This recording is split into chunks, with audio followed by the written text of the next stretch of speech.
허니 나이트. 여러분 안녕하세요. 음악과 함께하는 추억의 저장소 꿀밤. 오늘도 DJ 엘비스 리와 함께해요. 오늘 들으신 곡은 설명이 필요 없는 그야말로 명불허전, 프랑스의 전설적인 여가수 에디트 피아프가 1960년에 발표한 넌 주느 루레뜨리아, 아니요 난 후회하지 않아요인데요. 오늘은 이 곡에 얽힌 애청자 사연을 전해드리겠습니다. 안녕하세요. 몇 해 전 업무차 해외 출장을 갔던 저는 그곳에서 우연히 BTS 팬이라는 현지인으로부터 뜻밖의 환대를 받으며 문득 오래전 서울 한복판에서 우연히 만난 한 이방인과의 흥미로운 동행을 감행했던 기억이 떠올랐습니다. 88 올림픽이 있었던 1988년 늦가을 무렵, 대학 졸업을 앞두고 입사 원서 접수와 면접을 준비하느라 정신이 없던 어느 날이었습니다. 클래스메이트들과 서울시청 인근 한 기업체에서 예정된 면접을 위해 좀 이른 시간 패스트푸드점에 함께 모여 면접 준비를 하고 있었습니다. 한데 어느 순간 한 이방인이 제 시야에 들어왔어요. 서글서글한 눈에 친근한 느낌이 드는 중년의 이방인은 홀로 햄버거를 먹다가 저와 눈이 마주치자 싱긋 미소를 띠며 눈인사를 하는 거였습니다. 얼떨결에 저도 고개를 끄덕여 인사를 하고는 이내 친구들과의 면접 준비에 몰입했습니다. 그리고 얼마 뒤에 그곳을 나온 우리는 전의를 따지며 업체가 위치한 시청 인근으로 부지런히 발걸음을 옮기는데, 그때 거리 한쪽에 세워진 서울시 관광 안내도를 보고 있는 그 이방인이 또다시 보이는 겁니다. 그는 안내도를 보며 고개를 갸웃갸웃거리다가 주위를 둘러봤다가를 반복하며 곤혹스러워하는 표정이었습니다. 순간 저는 왠지 찜찜한 기분이 들어 그를 외면할 수가 없었어요. 시계를 보니 면접 시간까지는 약간의 시간 여유가 있어서 그에게 다가가 짧은 영어로 물었습니다. May I help you? Where are you looking? 순간 저를 돌아본 그 외국인은 저에 대한 기억이 떠오른 듯 환하게 웃으며 City Hall, 시청을 찾아가려는 거였죠.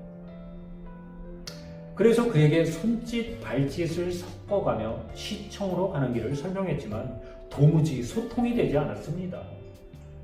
요즘처럼 핸드폰이 동시 통역해주는 시대였다면 얼마나 좋았을런지. 아무튼 저는 설명하기를 포기하고 Follow me, 그를 이끌고 시청 인근에 있는 면접 장소 근처까지 함께 가서 그에게 시청을 손으로 가리켜 확인시켜주고는 우리의 예정된 일정을 위해 발길을 돌렸습니다.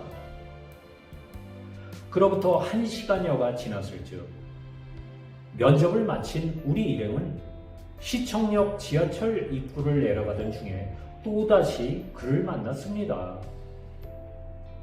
면접을 마치고 마음의 여유를 얻게 된 우리는 그에게 반갑게 다가가 물었습니다. 그의 이름은 레오. 프랑스인으로 초등학교 선생님이고 방학을 맞아 홀로 해외여행 중이며 중국을 거쳐 며칠 전 한국에 왔는데 한국은 첫 방문이고 올림픽이 있었던 잠실 종합운동장을 가보려고 한다는 거였습니다. 그의 얘기를 듣고 난 후 우리는 잠시 논의를 한 끝에 짧은 일탈을 감행하기로 의기투합했습니다. 연일 취업 준비에 지쳐있던 우리는 그와 함께 서울 관광에 나서기로 한 거죠. 서울 살면서 한강 유람선은 물론 남산 한번 올라가 본 적 없는 서울 촌놈들인데다가 졸업을 앞둔 취업 준비생이다 보니 올림픽 관람 또한 이방인과 매한가지로 남의 동네 얘기였었죠. 레오와 우리는 우선 여의도 선착장으로 가서 태어나 처음으로 한강 유람선을 타고 잠실 선착장에 내려 종합운동장을 돌아봤습니다. 불과 두어 달 전 올림픽 열기로 열광의 도가니였던 그곳은 인적도 없이 한산하기만 했지만 레오와 우리는 남다른 감회에 젖었습니다. 반나절 만에 끝난 이방인과의 짧은 도시 탐험. 하지만 우리의 막막하고 불안한 일상에 스트레스를 잠시나마 해소시켜준 한여름 무더위를 식혀주는 담비 같은 시간이었습니다.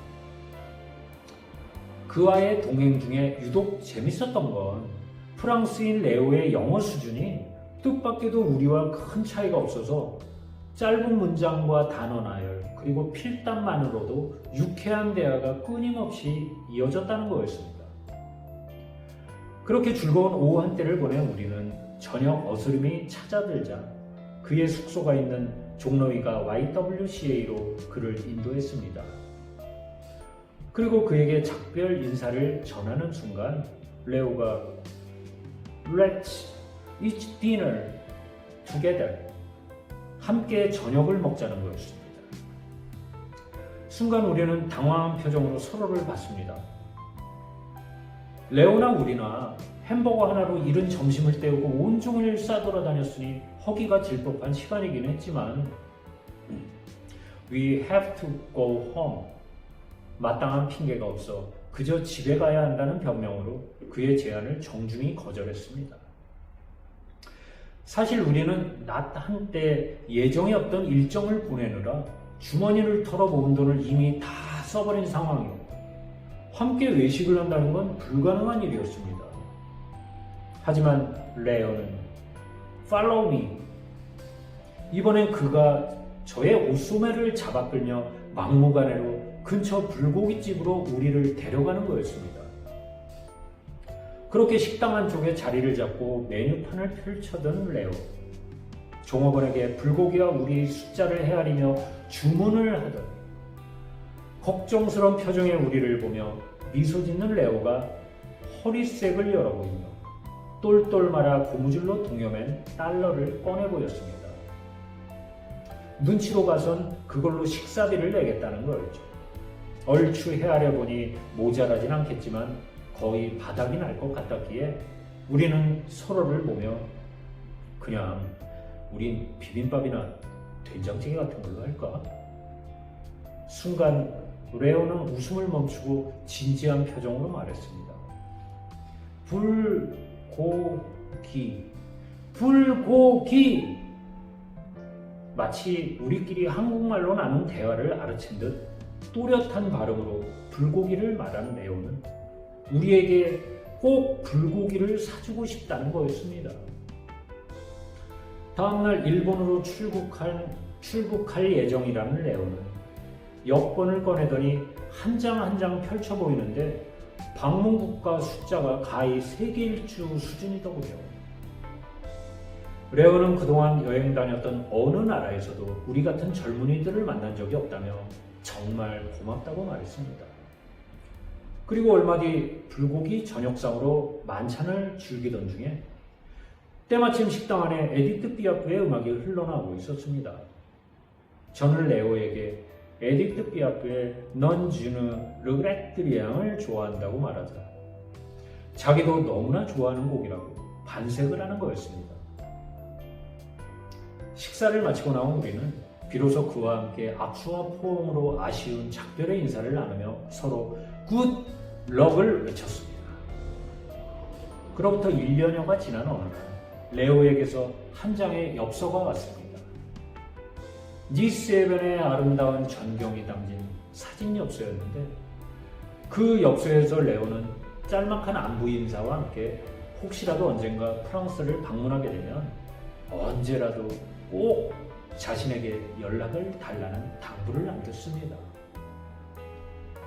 하지만 그로부터 오랜 세월이 지난 지금까지 프랑스를 갈 기회는 없었고 레오와 함께 그가 보내온 엽서 속 니스해변은 그저 아련한 추억으로 남았을 뿐입니다.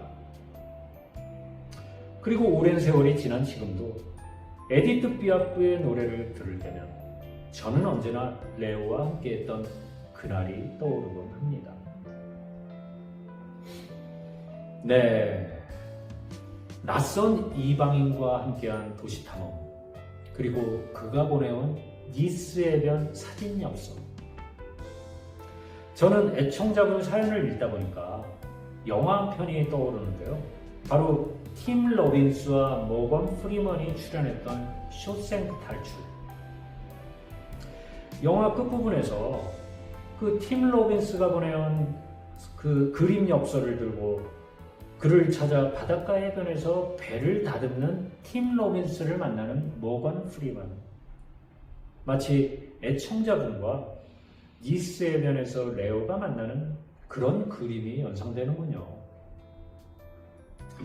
사연 읽으면서 국적도 언어도 그리고 함께 지내온 시간의 길고 짧음에 상관치 않고 서로 존중하고 위해주는 이 사람들의 마음이 참 아름답다는 생각이 드는군요. 좋은 사연 정말 감사합니다. 네, 그럼 오늘도 음악과 추억을 나누는 시간 꿀밤에서 함께 했고요.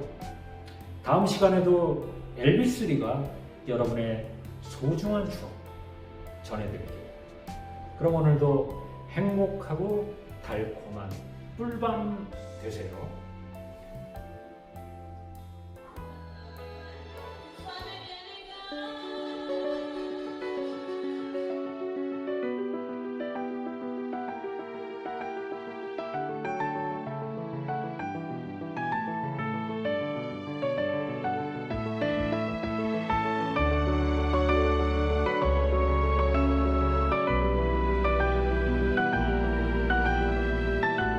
Thank